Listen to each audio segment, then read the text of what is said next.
I was a huge fan of the original Hitchhiker books. They were very unusual.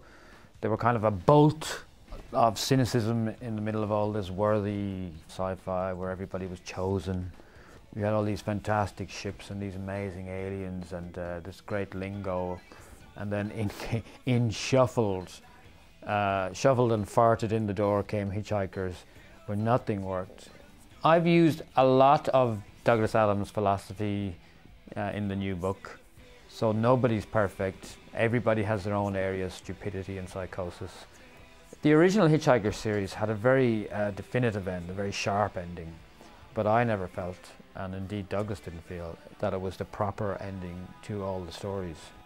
The big challenge for me when I was writing book 6 was, everybody's dead now, so what are you going to do? How are you going to get out of that in a good way that's not too obvious? And for me, this was the clincher for me whether or not I would write the book.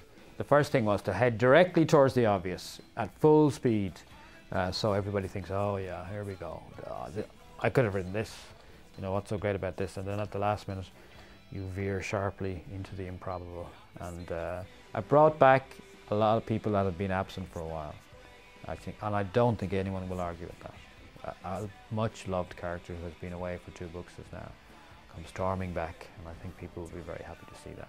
I like to see it as, you know, Douglas Adams always said there was, you know, loads of alternative universes and many possible outcomes. So this is kind of just one of the possibles.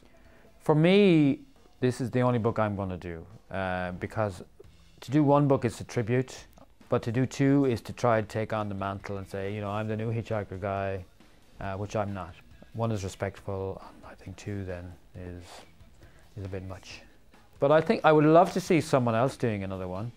A lot of people have been asking me about the contents of this book. So, Chapter 1. According to a janitor's assistant at the Maxim-Megalon University, who often loiters outside lecture halls, the universe is over 16 billion years old. This supposed truth is scoffed at by a clutch of Beetlejuicean poets who claim to have moleskin paths older than that.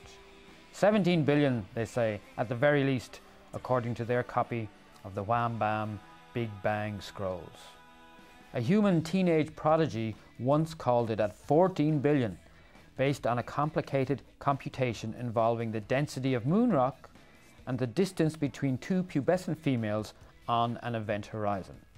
One of the minor Asgardian gods did mumble that he'd read something somewhere about some sort of a major-ish cosmic event 18 billion years ago.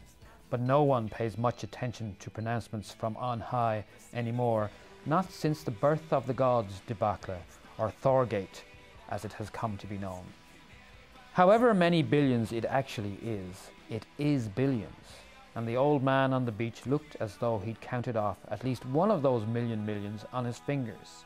His skin was ivory parchment, and viewed in profile he closely resembled a quavering uppercase S.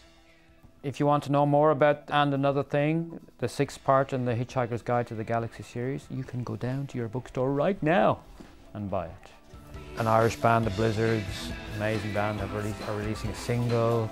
All the details are on 6of3.com.